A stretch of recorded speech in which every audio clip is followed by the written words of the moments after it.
చూద్దాం.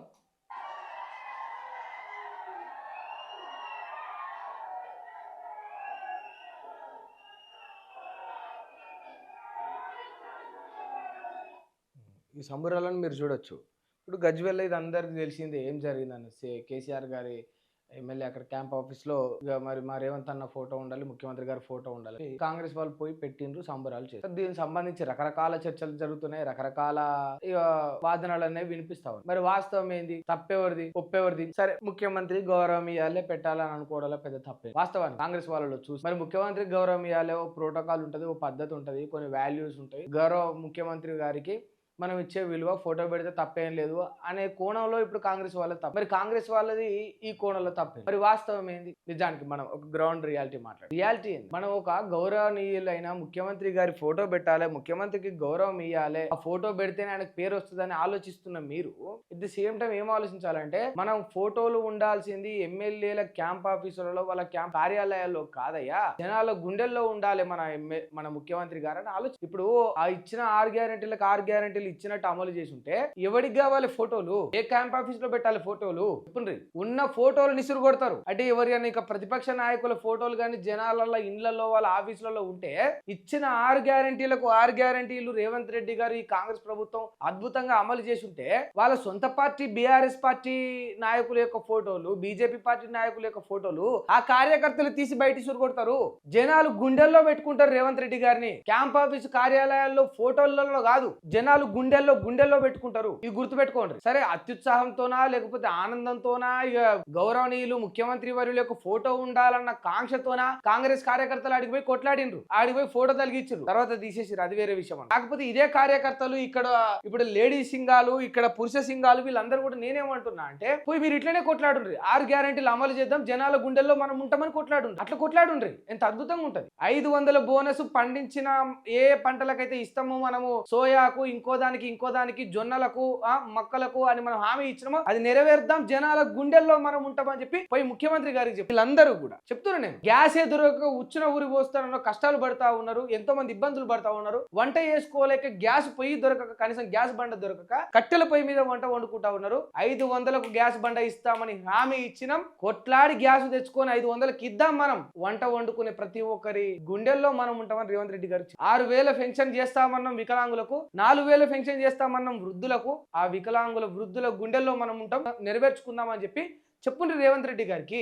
ఇది చేయండి, ఇట్లాంటి వాటి కోసం కొట్లాడుండ్రి. ఆడపిల్లల గుండెల్లో ఉండండి, స్కూటీలు పెట్టి నిరుద్యోగ భృతి ఇచ్చి ఉద్యోగం లేని వాళ్ళ గుండెల్లో మీరు ఉండుండ్రి. ఇట్లా చేయండి. బీసీ డిక్లరేషన్ అన్నారు, బీసీల గుండెల్లో మీరు ఉంటారు ఆ డిక్లరేషన్ చేస్తే. ఇది కదా పాలించే తీరు, ఇది కదా పాలన తీరు, ఇది కదా ఒక కార్యకర్త చేయాల్సిన పని.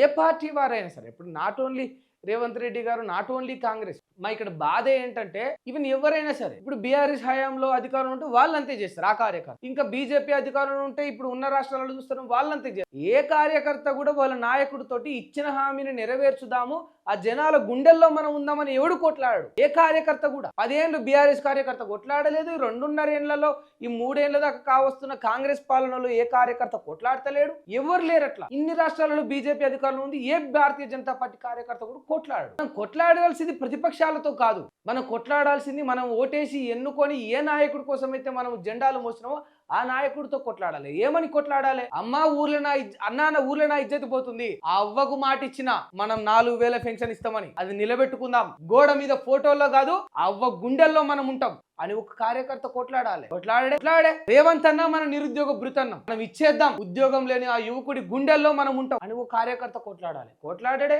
ఎక్కడ? ఆడపిల్లలకు స్కూటీలు అన్నాం, అమ్మలకు తులం బంగారం అన్నాం, పెళ్లి చేసుకొని పోతే ఆడబిడ్డకు సాయం అవుతామని మనం అన్నాం. పచ్చగా మంచిగా ఒక ఇల్లు దొక్కినప్పుడు ఆ ఆడబిడ్డ మెడలో మెరిసే బంగారం మనం అవుతాం, ఆడబిడ్డ గుండెల్లో మనం ఉంటాం. కేసీఆర్ క్యాంప్ ఆఫీస్ లో కాదు, ఎమ్మెల్యే క్యాంప్ కార్యాలయాల్లో కాదన్నా, ఆడబిడ్డల గుండెల్లో మనం ఉందాం, ఇచ్చేద్దాం తులం బంగారం అని కొట్లాడాలి కార్యకర్త. నాట్ ఓన్లీ కాంగ్రెస్, ఇక్కడ సందర్భం వచ్చింది కనుక కాంగ్రెస్ విషయం చెప్తాం. ఈవెన్ బీఆర్ఎస్ కార్యకర్త కొట్లాడండి. 10 ఏళ్ళు మీరు అధికారంలో ఉన్నప్పుడు కావచ్చు, గతంలో మేము చూడలే మీ నాయకులతో మీరు కొట్లాడినట్టు. రేపన్న నాడు అధికారం వచ్చినా ఏం జరిగినా కూడా మీరు ఎన్నుకున్నా, మీరు కష్టపడ్డ మీ నాయకులతోటి కొట్లాడుండ్రి, ఇచ్చిన హామీని నెరవేరుద్దాం, వాళ్ళ గుండెల్లో మనం ఉందామని. ఎన్ని రాష్ట్రాలలో అధికారం ఉంటే అన్ని రాష్ట్రాల్లో బీజేపీ కార్యకర్తలందరూ కూడా ఈ పని చేయండి. చూద్దాం మన దేశం ఎట్లా బాగుపడదో చూద్దాం. ఇచ్చిన హామీని ఒక నాయకుడు ఎట్లా నెరవేర్చాడో this is what actually we want. ఈ సమాజానికి కావాలి. ఒక కార్యకర్త నుంచి ఒక కామన్ మ్యాన్ కోరుకునేది అదే.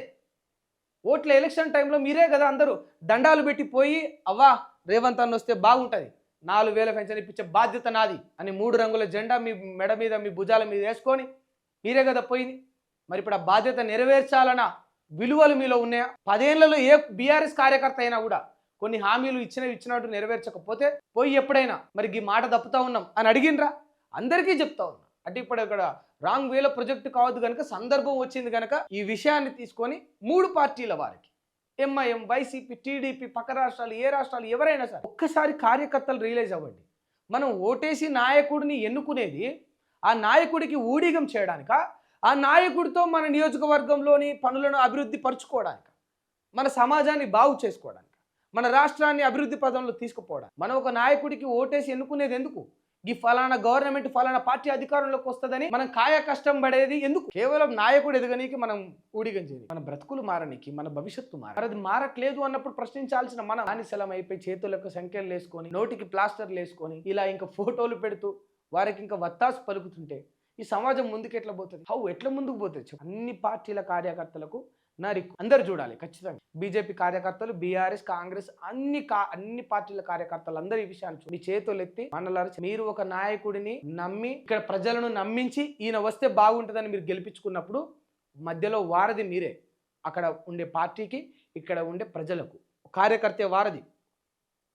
లంక నుండి శ్రీరాముడికి, రామరాజ్యం నుంచి వెళ్ళి లంకకు ఎట్లయితే వానరులు, ఆంజనేయుడు వారధిగా ఉంటాడో ఒక పార్టీకి కార్యకర్తలు అట్లా.